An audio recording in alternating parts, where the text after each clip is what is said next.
Dr. Larry Lotion. He told me to be early, but he's not here yet. And Moisturizer. Moisturizer. Are you kidding me?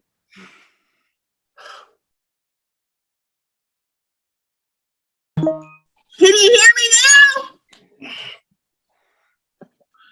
now? I swear to God, it was a huge mistake telling our shareholders we could save a buck and hold our annual meeting virtually this year. Next year, in 2020, we're doing everything in person. Anyway, shall we begin then? Well, I was thinking that we could... That was a rhetorical question. Now, as the year 2019 comes to a close, it's time for our annual fiascos, your financial industrial adequacy solvency corporate assessment. I hope everyone is prepared to share the year-end status and set some goals for 2020.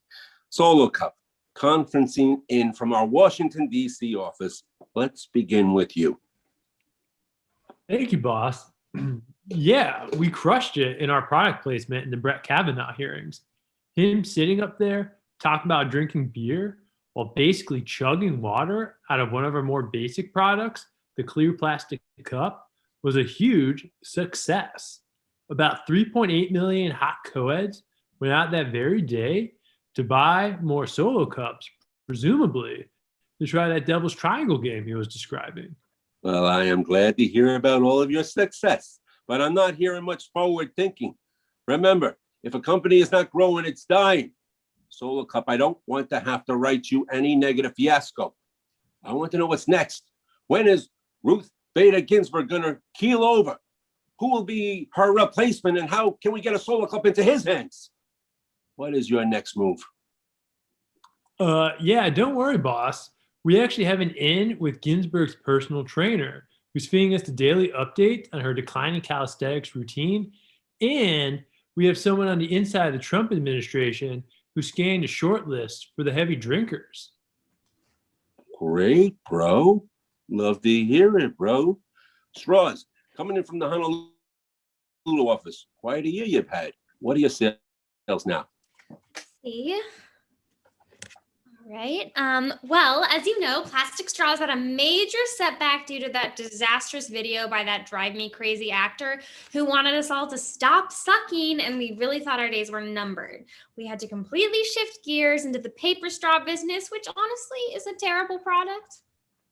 Yeah, they disintegrate so quickly, you barely have time to finish one drink before the whole thing is falling apart in your hands. But the one upside is that because they disintegrate so quickly, bar goers are asking for multiple straws just to finish one drink. So we've actually been able to turn this one around and sell more paper straws than we ever thought possible.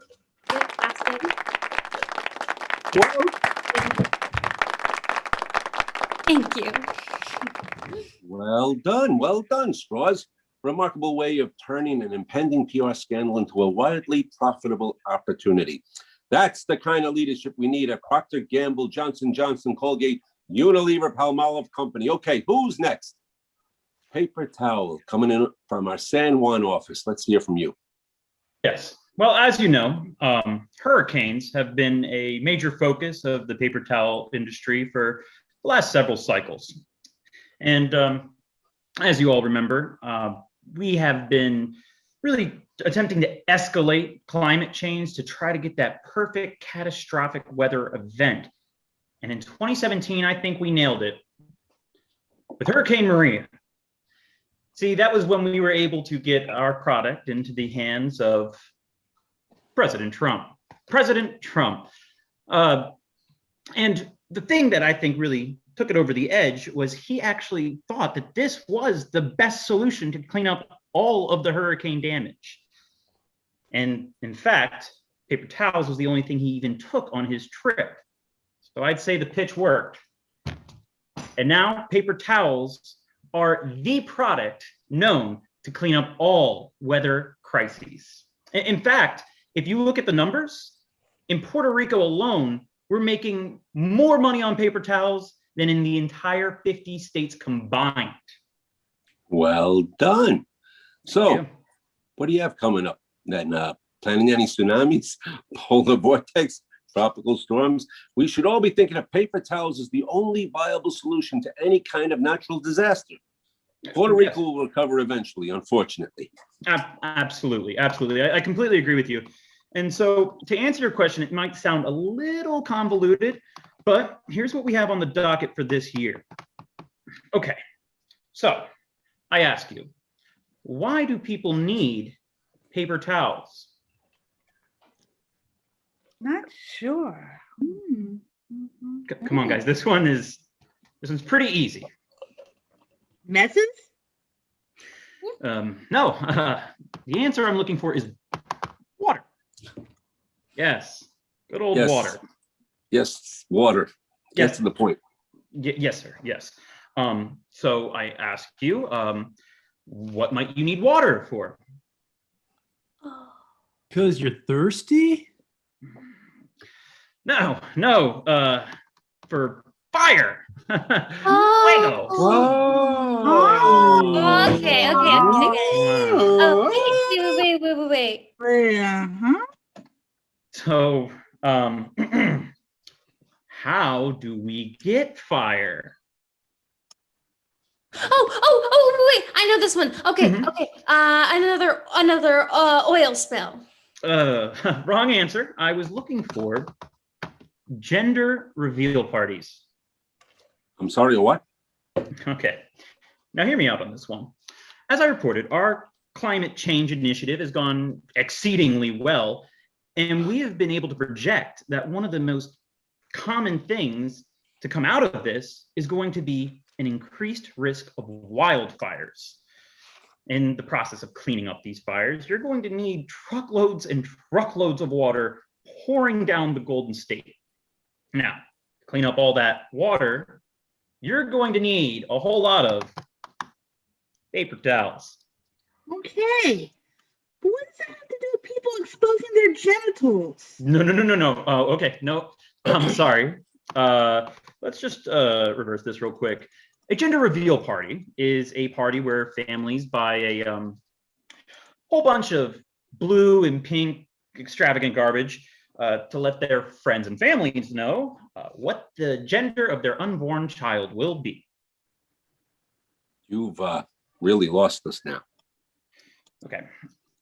Sir, what we're doing is we've actually been working on popularizing a brand new form of gender reveal. So right now, there are your basic forms of gender reveal. Somebody popping out of a cake wearing blue or pink, somebody playing a saxophone, and confetti shoots out. Solo cup, my man, you have to have seen the one where the guy kicks the football and the pink puff comes out, right?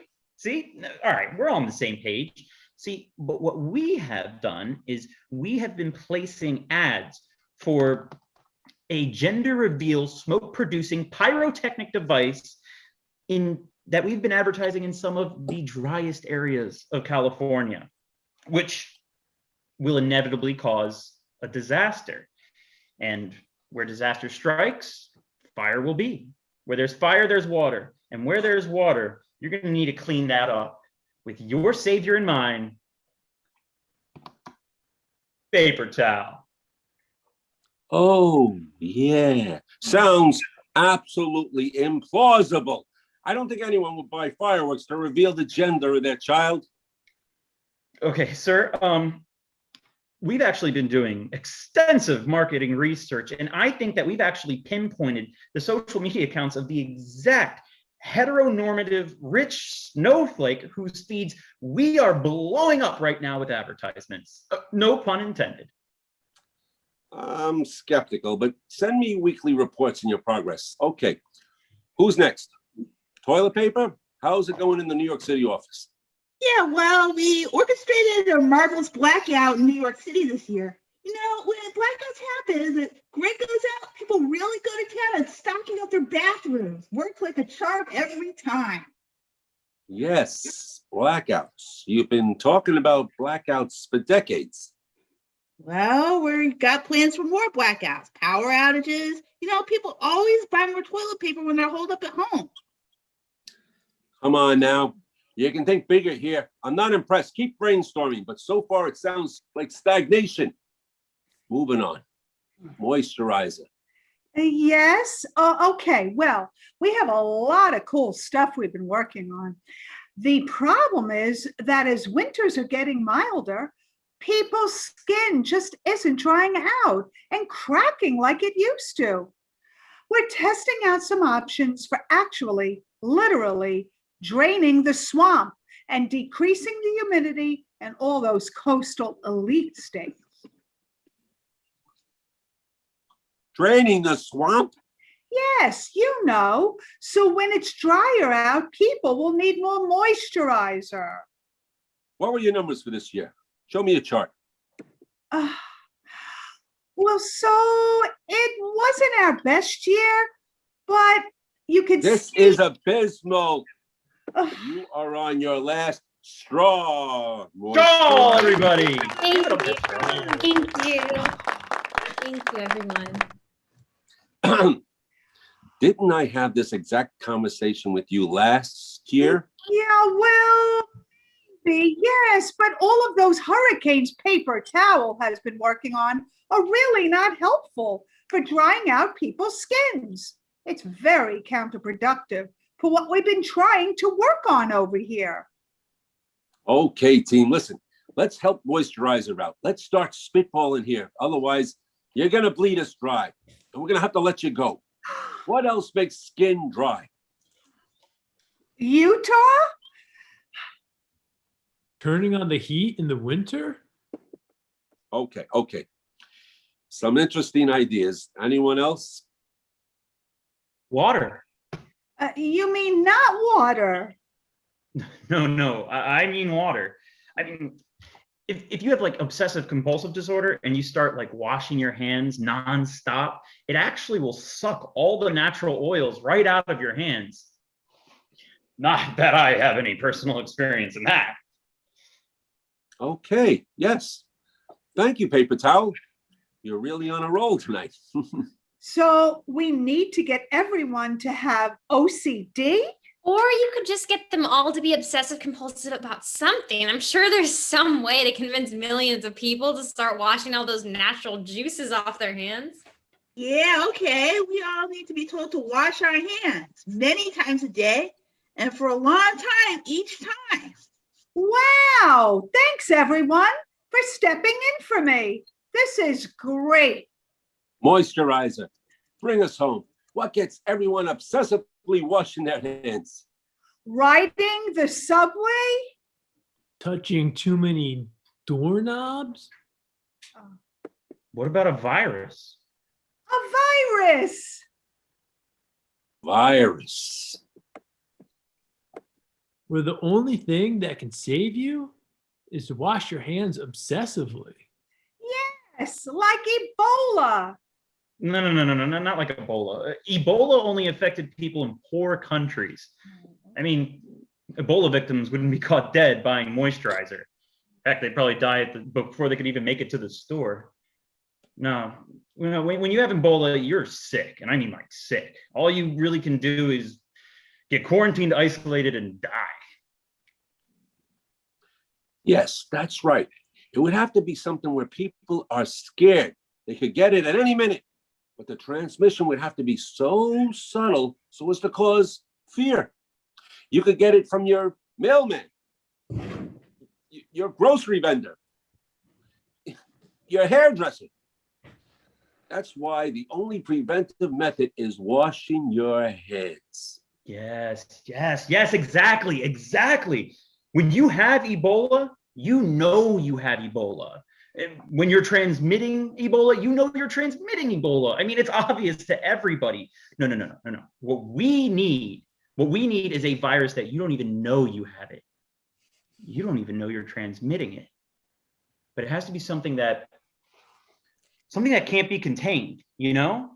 Something that affects the rich countries too. Yeah, the places where people are prone to actually buy moisturizer. That's great, paper towel. I'm putting you on this. See if you can work up a toilet paper angle too while you're at it. I'm not sure how it fits exactly, but I'm sure you can figure something out. I won't let you down, boss. Yes. What about me? What about me? Hey, I'm putting you two on cosmetics and travel luggage. Best of luck.